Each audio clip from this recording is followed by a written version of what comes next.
Hey guys, welcome to another art mirror class. It's Charlotte. I'm continuing on with the theme of interconnectedness. This is part 2 and I hope you enjoy. Do want to mention that I've noticed I'm speaking to you as if we have more like a one-to-one personal contact, so you wouldn't be able to gather all of the subtext to my context. On probably more so in the personal realms. I'm working on that. Yeah.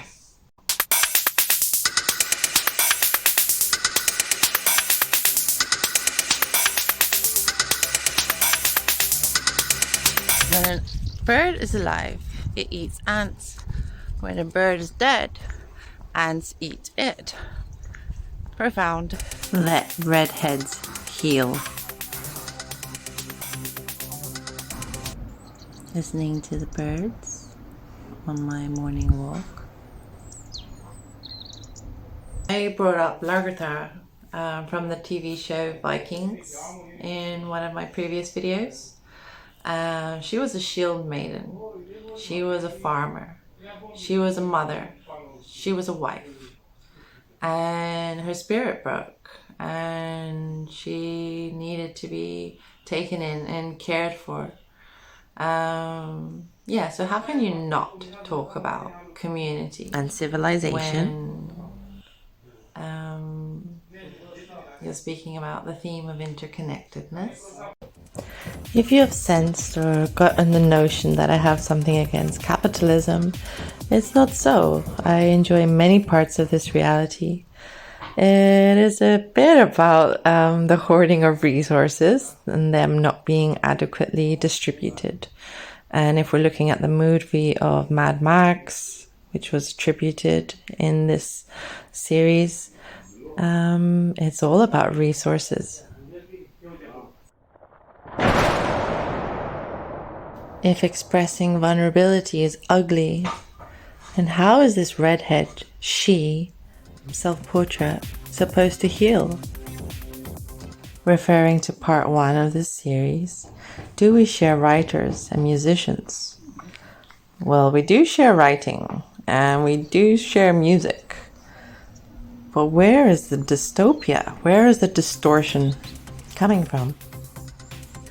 Let's say you're interacting with someone from another country, possibly haven't visited. Act like an alive bird who knows the effect of eating ants. Or maybe act like you're an ant who knows the effect of eating a dead bird. What am I saying? Each country has its own traditions, and what might seem like chaos to you is normal to them.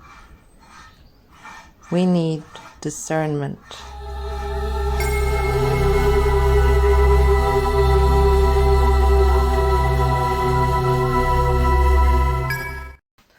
So maybe I'm backdating, and if I were, this is kind of how I imagine it would look like. Oh, so how many siblings do you have? Oh really? You've got that many siblings?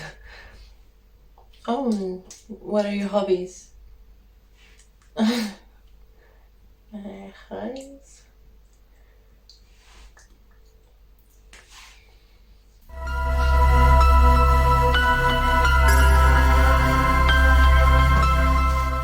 Since I look a little cute, I wanted to read something on camera. Years ago, anthropologist Margaret Mead was asked by a student what she considered to be the first sign of civilization in a culture. The student expected Mead to talk about fish hooks or clay pots or grinding stones, but no. Mead said that the first sign of civilization in an ancient culture was a femur, which is a thigh bone, that had been broken and then healed. Mead explained that in the animal kingdom, if you break your leg, you die. You cannot run from danger, get to a river for a drink, or hunt for food. You are meat for prowling beasts. No animal survives a broken leg long enough for the bone to heal. A broken femur that has healed is evidence that someone has taken time to stay with the one who fell, has bound up the wound, has carried the person to safety, and has tended the person through recovery. Helping someone else through difficulty is where civilization starts, Mead said. We are at our best when we serve others. Be civilized. So yeah, I thought that was pretty rad. Civilization is an advanced stage of social development. So the way that I interpret the character, the Joker from the movies, is that he is a symbol of the parasite in civilization. Modern civilization. So I found myself reflecting a lot on this parasite and referring back and forth to the visual of the Maslow's hierarchy of needs pyramid. Where are we being taught exactly to be more civilized? Which industry? Is dystopia when shelter is no longer profitable? When I bring up shelter, I can't help but not feel prayer. But we're not talking about every single battle that's, getting played out with different characters, with different context for sure each time. We're talking about stepping way back, not going into the details. A large wholeness. Kelly see, Kelly don't see. Has everyone read the book Sapiens by Yuval Noah Harari? Well, I started it. It was so good, actually. I managed to only read the first 3 chapters, and I was like, oh wait, I want to read this from the start. And then I never managed to complete it. But one thing that's really stuck with me is when he was explaining how stories and narratives get spread around the globe. And probably from my understanding of what I read so far, it was the story of money, how that was like, yeah, this works. Everyone agreed. So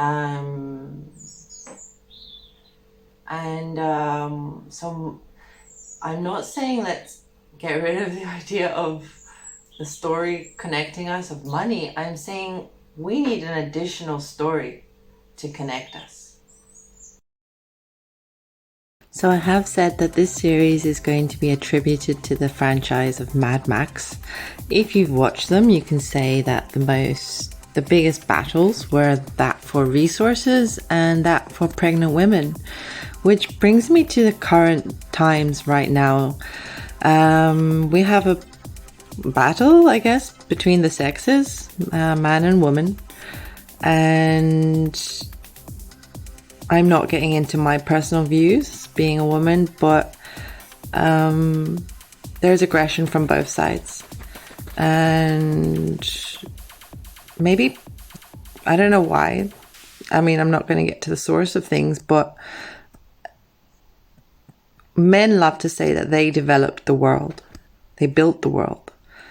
And if you did build this world and you have more of that, let's say, engineering mindset, why aren't we focusing on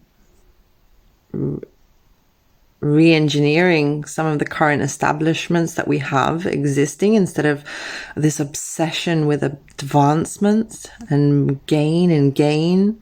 Like, we're good. We're pretty good right now. We're,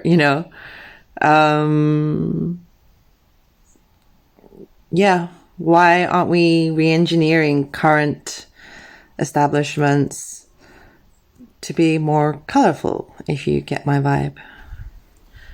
Okay, fellow sapiens, I'm going to wind off.